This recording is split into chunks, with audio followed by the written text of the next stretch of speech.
Pemirsa, segala bentuk melawan hukum sudah barang tentu ada konsekuensinya. KUHP mengatur bagaimana seseorang yang melakukan perbuatan melawan hukum mendapat ganjarannya. Namun sama-sama melawan hukum, apa beda tindakan pidana ringan dengan pelanggaran? Kami akan ajak Anda menelisiknya dalam dialog Nusantara Siang berikut ini.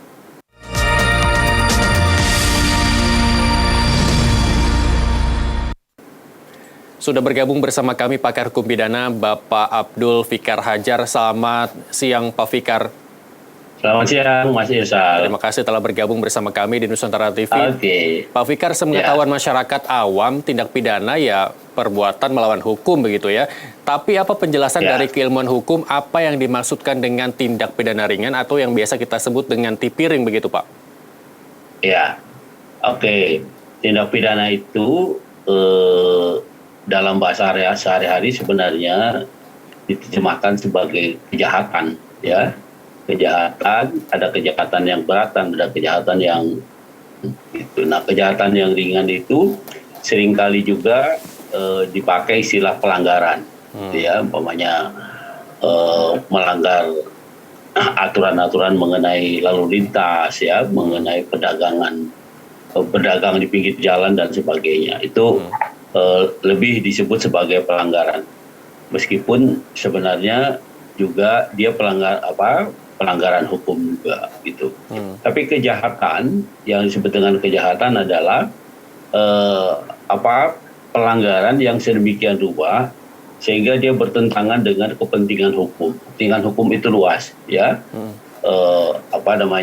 Hak orang untuk hidup, hak orang untuk mempunyai harta dan sebagainya, tetapi kemudian dirampok atau dibunuh atau dianiaya dan sebagainya, itu masuk ke wilayah kejahatan. Artinya itu dia lebih pada kepentingan hukum gitu ya. Dan barang sudah tentu dengan niat begitu ya Pak ya?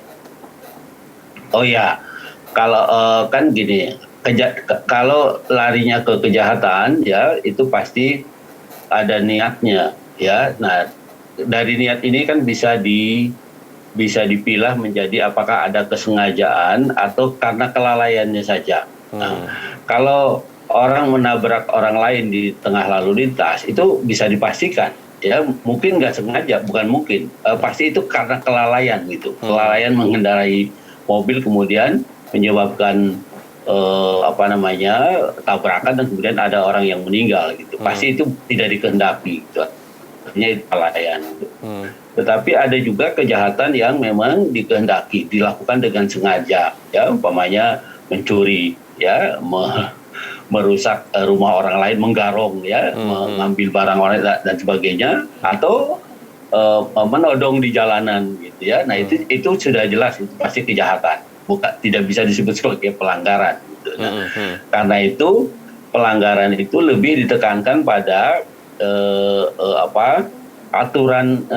aturan-aturan yang melarang dan mewajibkan gitu. Kewajiban umpamanya dilarang membuang sampah gitu. Itu di satu sisi ada larangan, di sisi lain ada kewajiban orang untuk tidak membuang sampah di tempat tertentu. Nah, itu kalau dilanggar itu namanya pelanggaran gitu, ya. Tetapi kalau orang kemudian mengambil barang orang lain, ya, menganiaya atau memukul gitu ya, itu pasti itu kejahatan namanya, ya, penganiayaan, pencurian dan sebagainya. Baik. Nah, jadi ada perbedaan gitu antara pelanggaran dengan kejahatan. Baik, Pak Fikar, untuk lebih menjelaskan perbedaan antara tindak pidana ringan dengan pelanggaran, mungkin kalau saya salah tolong koreksi. Ketika tipiring ini bisa dilakukan penindakan hukuman seperti tahanan dan lain sebagainya, tapi pelanggaran tidak. Atau ada penjelasan lain dari Anda terkait beda segi hukuman antara tindak pidana ringan dengan pelanggaran, Pak Fikar? Iya, kalau tindak pidana ringan itu ancaman hukumannya tidak lebih dari 3 bulan, ya, meskipun dia disebut tindak pidana, ya, tapi dikualifikasi sebagai tindak pidana ringan, itu ancamannya tidak lebih dari maksimal 3 bulan, gitu ya, 3 bulan penjara atau denda, lebih ditekankan sebenarnya pada dendanya. Umpamanya pencurian ringan, ya, pasal 364, atau penggelapan ringan, ya itu yang nilainya kecil-kecil, gitu ya, yang nilainya kecil-kecil atau penipuan ringan juga ada, ya pasal 379, ya. Kemudian ada merusak barang, ya, yang kerugiannya di bawah 2,5 juta, itu juga dianggap sebagai tindak pidana ringan, ya pasal 407 umpamanya, atau yang lain-lain yang ancaman hukumannya tidak lebih dari 3 bulan dan kerugiannya tidak lebih dari, ancaman hukumannya adalah tidak lebih dari 2,5 juta. Baik. Itu yang dikualifikasi sebagai tindak pidana ringan. Baik, Pak Fikar, belum luput dari ingatan kita beberapa kasus mungkin memang umurnya sudah tahunan ketika seorang nenek mencuri sebuah makanan untuk memenuhi kebutuhannya dirinya dengan keluarganya. Ini bisa dikatakan pencurian ringan kalau tidak salah begitu, Pak Fikar. Mengapa ketika masuk kepada persidangan hakim memutuskan yang bersangkutan atau terpidana ini, terdakwa ini dengan hukuman yang melebihi dari hukuman tindak pidana ringan 3 bulannya seperti tadi Anda sebutkan. Ini apa yang terjadi dengan penanganan hukum kita di Indonesia, Pak Fikar? Iya, pencurian itu masuk kualifikasi tindak pidana memang, betul. Ya, karena mengambil barang yang milik bukan orang punyanya. lain. Betul. Yang bukan miliknya, gitu ya, yang bukan haknya, gitu. Nah, secara melawan hukum. Nah, itu ancamannya sebenarnya di dalam KUHP itu 5 tahun itu ancamannya, gitu ya, ancamannya 5 tahun. Nah, tapi kemudian kalau di dalam fakta persidangan, ya, pencuriannya terbukti bahwa ada orang yang mengambil, gitu. Artinya konstruksi pencurian, ya, tindak pidana pencuriannya terbukti. Nah, cuman nilainya yang lebih ini sedikit, gitu ya, yang lebih tidak maksimal, ya. Bahkan di dalam itu kalau tidak lebih dari 2,5 juta itu berkualifikasi sebagai tindak pidana ringan sebenarnya, gitu. Tetapi kalau lebih, ya, itu dia bisa dipertimbangkan. Tetapi sebagai pencurian, ancamannya itu yang seperti saya bilang 5 tahun, gitu. Karena itu 5 tahun itu ancaman maksimal, ya. Artinya hakim nggak boleh lebih dari 5 tahun kalau menjatuhkan putusan. Tetapi kurang dari itu, karena gini, hukuman penjara itu, hukum itu ada 2, ya, hukuman penjara dan hukuman denda. Hukuman penjara itu minimal 1 hari, paling lama 15 tahun, gitu. Hukuman denda itu berupa uang, berapa yang dijatuhkan, gitu. Nah, kalau kemudian kemudian orang mengkualifikasi bahwa kalau di bawah 3 bulan biasanya itu ada hukuman-hukuman yang yang dikenakan terhadap pelanggaran, gitu ya, bukan pada kejahatan, gitu ya, perbuatan yang sifatnya pelanggaran tetapi bukan kejahatan. Nah, itu bedanya, karena itu semua pelanggaran ancaman hukumannya nggak lebih dari 3 bulan atau denda 750.000, ya, umpamanya perda atau perda ketertiban umum, ya, lebih. Baik. Ancaman hukumnya 750.000. Nah, kalau di namanya tadi pencurian itu, ya, pencurian ringan juga umpamanya pasal 364 itu ancamannya juga 3 bulan sama, ya. Di KUHP itu ada sebagai pidana ringan 364 pencurian ringan, 378 ringan, ya, 379 penipuan ringan, 384 dan 407 merusak barang yang kerugiannya tidak lebih dari 2,5 juta, itu dia dikualifikasi sebagai tindak pidana ringan juga. Nah, artinya apa? Artinya meskipun dia masuk kualifikasi kejahatan, tapi karena kerugiannya tidak lebih dari 2,5 juta, dia kemudian dikualifikasi sebagai tindak pidana ringan. Baik, Pak Fikar. Ya.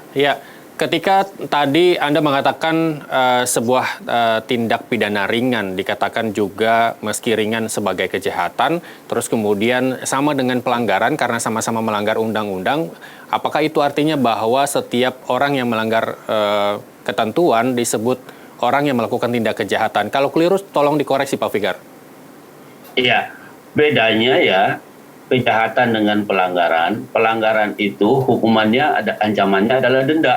Oke. Ya, denda, bukan hukuman penjara. Itu lebih pada denda kalau pelanggaran. Umpamanya pelanggaran lalu lintas, pelanggaran ketertiban umum di DKI umpamanya, itu lebih ancaman hukumannya adalah pada denda gitu kalau pelanggaran. Tetapi kalau tindak pidana seringan apapun ya tidak yang dilakukan, maka dia ancamannya adalah penjara. Ya, 3 bulan penjara karena itu sudah dikualifikasi sebagai kejahatan, sebagai tindak pidana. Tetapi kalau pelanggaran itu tidak ada ancaman hukuman, tapi lebih berat ancaman dendanya, gitu. Ya, ancaman denda yang adalah dendanya. Karena tujuannya kalau pelanggaran itu agar orang tidak pada siksaan terhadap badan gitu ya. Tapi kalau yang disebut dengan kejahatan seringan apapun, dia ancaman hukumannya adalah penjara. Baik. Selanjutnya bagaimana proses hukum tipiring, baik mulai dari pelaporan, persidangan hingga penahanan? Tapi jangan dijawab dulu Pak Fikar karena kita harus break sejenak. Pemirsa Nusantara Siang masih akan kembali sesaat lagi.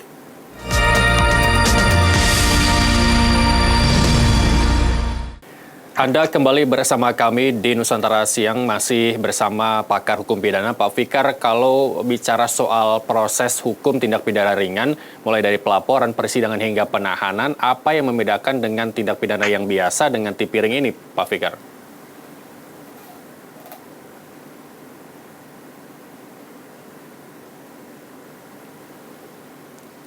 Ya, halo Pak Fikar.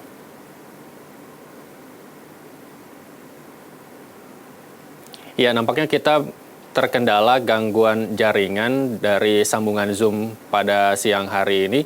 Kami mencoba kembali menghubungi Pak Fikar. Halo, selamat siang. Halo, ya.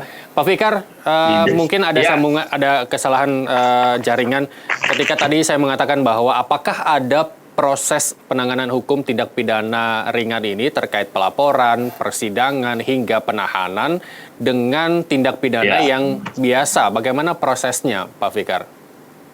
Iya, kalau tindak pidana ringan itu tidak ada yang diancam dengan penahanan, ya, karena dia ancaman hukumannya di bawah 5 tahun semua. Ya, yang bisa ditahan itu adalah tindak pidana yang ancaman hukumannya di 5 tahun ke atas atau beberapa tindak pidana yang disebut di dalam KUHP meskipun tidak 5 tahun tapi dia bisa ditahan. Ya, umpamanya mengedarkan gambar-gambar porno gitu ya, itu ancamannya cuma 2 tahun lebih tapi bisa ditahan ya, karena ada disebutkan dalam pasalnya dia bisa ditahan gitu ya. Tetapi secara umum tindak pidana yang bisa ditahan itu yang ancaman hukumannya 5 tahun ke atas gitu. Nah, karena itu tindak pidana ringan itu jarang yang bisa ditahan ya. Umpamanya pelanggaran ketertiban umum ya, pelanggaran lalu lintas, kemudian pelanggaran yang sifatnya kerugiannya itu tidak lebih dari 2,5 juta, itu pasti tidak ada unsur atau tidak ada alasan untuk menahannya gitu. Nah, karena itu kemudian prosesnya itu cepat gitu. Begitu terjadi tindak pidana itu dibawa dalam waktu 3 hari, diproses sudah masuk ke pengadilan gitu. Ya, sudah masuk pengadilan, nanti tinggal diproses ya. Prosesnya juga dengan peradilan yang singkat gitu. Bahkan dalam beberapa kasus tidak pakai jaksa, cukup polisi yang datang membacakan berita acara, hakimnya membacakan memeriksa, kemudian langsung memvonis gitu ya. Nah, jadi tindak pidana ringan itu tidak sama dengan tindak pidana biasa yang ada proses penangkapan, penahanan dan ada waktunya ke pengadilan. Kalau itu paling lama 3 hari setelah terjadi tindak pidana ringan itu dibawa ke pengadilan, ya, langsung diadili dan langsung nyatakan hukumannya. Gitu. Baik, kalau tadi Anda sebutkan bahwa tindak pidana ringan tidak disertai dengan penahanan, apakah ini belum bisa dikatakan masuk ke dalam surat keterangan catatan kepolisian atau SKCK, Pak Fikar? Atau lebih jelasnya ketika SKCK itu dicatatkan begitu ketika seseorang sudah divonis atau pada tahap apa, Pak Fikar? Iya, kalau yang bisa masuk atau tidak ke dalam SKCK biasanya kalau pelanggaran itu pasti tidak, ya pelanggaran lalu lintas, ya kemudian. Kalau pelanggaran masuk SKCK mungkin saya sudah banyak pelanggaran kejahatannya mungkin Pak Fikar ya. Iya pasti ya, karena berapa kali ditilang nanti ya kan. Itu udah sejak kita umur 17 tahun itu nggak kehitung itu biasanya kan gitu ya. Kalau pelanggaran masuk ke SKCK. Jadi yang masuk ke SKCK itu yang dikualifikasi sebagai kejahatan gitu ya. Dan sudah ada putusan pengadilannya. Oke. Jadi yang disebut orang sudah melakukan kejahatan itu ada putusan pengadilannya. Jadi kalaupun dilakukan ada umpamanya proses kejahatan tapi nggak sampai ke pengadilan, itu biasanya tidak terekam. Ya, tidak masuk ke dalam catatan kelakuan baik. Jadi gitu. sebelum keputusan inkrah belum masuk ke surat kecatatannya? Betul. Jadi belum ada putusan yang pasti dan diadili di pengadilan, itu nggak akan pernah masuk ke dalam catatan mengenai surat keterangan kelakuan baik. Gitu. Baik. Tetapi ya. Pak Fikar, saya mau kembali ke soal pencurian ringan, tapi tadi Anda menyebutkan bahwa segala macam pencurian itu masuknya ke pidana biasa, begitu, pidana umum, begitu. Terus kemudian yang ingin saya tanyakan adalah apakah hakim dalam memutuskan suatu tindak pidana atas dasar kemanusiaan mungkin bisa seberapa besar mempengaruhi vonis hakim terhadap suatu tindakan kejahatan, Pak Fikar? Ya, oke. Jadi berdasarkan pasal 183 KUHP, ya, hakim hanya boleh menjatuhkan pidana berdasarkan minimal ada 2 alat bukti, ya, dan keyakinannya bahwa seseorang itu bersalah, baru dia boleh. Jadi minimal ada 2 alat bukti itu ada 4, ya. Yang pertama keterangan saksi, yang kedua keterangan saksi barang bukti. Kemudian juga ada 4 itu ya yang disebut sebagai barang bukti itu yang bisa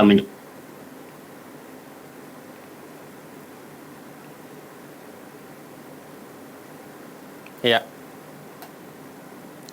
Kembali terhubung masalah jaringan dengan Pak Fikar. Pak Fikar, halo, selamat siang.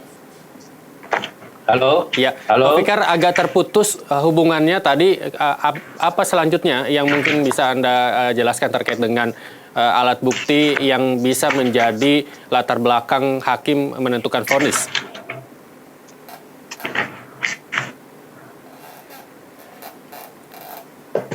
Oke. Ya. Alat bukti itu ada 5 ya, keterangan saksi.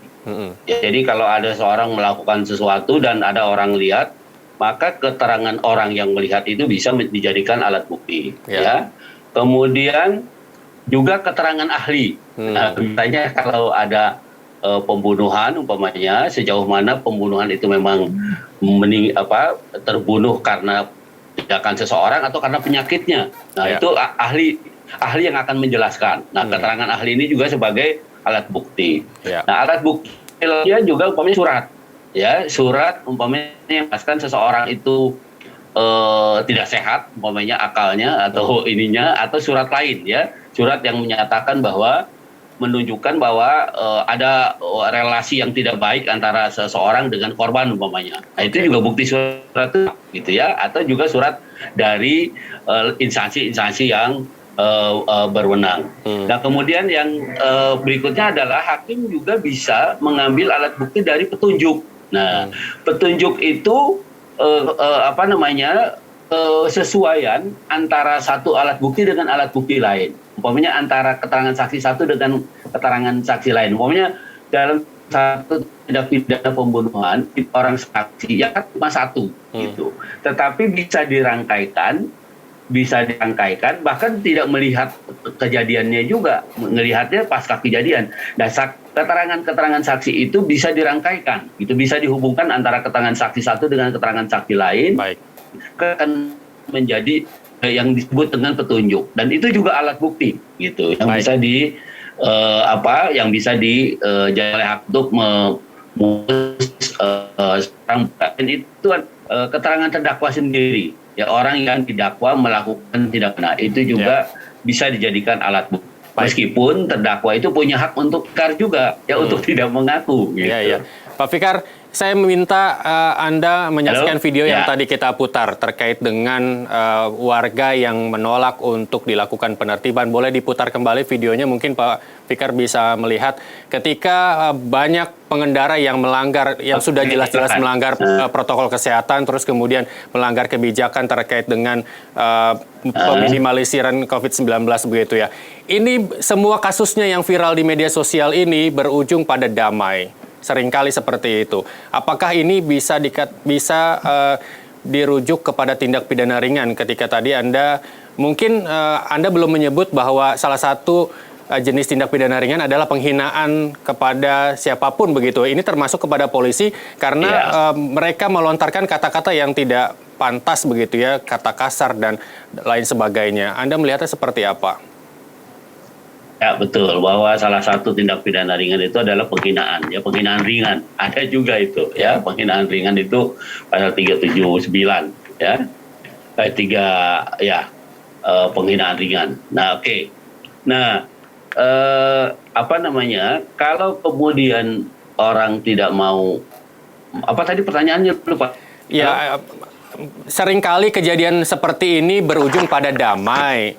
Kenapa bisa damai gitu? Apakah memang salah satu pihak tidak merasa dirugikan untuk melakukan pelaporan dan lain sebagainya? Ini karena polemik juga Pak Fikar, karena setiap orang yang melanggar sesuatu justru malah dijadikan duta, misalkan duta narkoba, duta protokol kesehatan dan lain sebagainya, berlatar belakang aksi yang mereka lakukan adalah negatif begitu Pak Fikar. Ya, jadi semua tindak pidana ya tidak bisa didamaikan sebenarnya, ya. Yang bisa didamaikan adalah yang kerugian tindak yang berulang pribadi. Itu bisa didamaikan. Tetapi bagi mereka pelanggaran terhadap kepentingan umum, dalam hal ini adalah tindak pidana, itu nggak bisa didamaikan sebenarnya. Ya. Banyak di jalanan yang umpamanya undang-undang itu sebenarnya nggak bagus juga, bukan nggak bagus, tindakan yang sah begitu. Karena pelanggaran lalu lintas juga termasuk tindak pidana ringan gitu ya. Nah, harusnya kalaupun harus didenda mengeluarkan uang, itu masuknya ke negara mestinya, bukan damai di tempat gitu. Nah itu yang keliru tuh itu sebenarnya. Gitu. Nah, jadi kalaupun ada tindak pidana yang ringan ya, mungkin betul dari sudut sudut daya itu akan sangat memberatkan, karena negara harus mengeluarkan uang umpamanya memproses itu gitu. Ya, memproses itu sampai ke pengadilan, buat berita acara, ada hari lagi dibawa lagi ke ini, walaupun orangnya nggak ditahan gitu, orangnya tidak ditahan gitu. Tapi ya itu tadi yang saya bilang, ada biaya yang keluar dalam proses itu. Nah karena itu seringkali umpamanya denda di tempat itu juga dilakukan oleh aparat penegak hukum. Jadi begitu ada pelanggaran, dia langsung bisa diterapkan di situ, didenda dengan diberikan berita acara sebagai uang titipan. Tapi tetap harus ada proses peradilannya gitu ya. Nah ada uang titipan, kemudian ketika dia didenda tinggal dibayarkan. Tapi bukan untuk pribadi ya.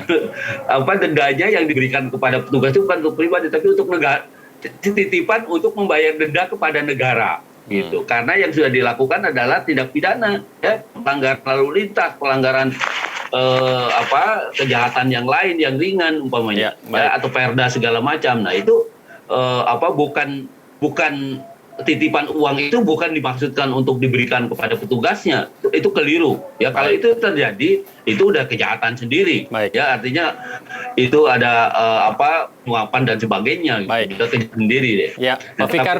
Tapi itu maksudnya dititip saya. Ya, sayang sekali Pak Fikar, waktu kita terbatas. Yang menjadi harapan kita bersama adalah masyarakat agar lebih melek hukum begitu ya, agar tindak pidana apapun, mau berat, ringan, dan sedang, dan pelanggaran tidak terjadi kembali di Indonesia, dan minimalisir tugas dari kepolisian untuk menindak pada kejahatan begitu Pak Fikar ya. Pak Fikar, terima kasih telah bergabung bersama kami di Nusantara TV. Selamat kembali bertugas, salam sehat, sampai jumpa.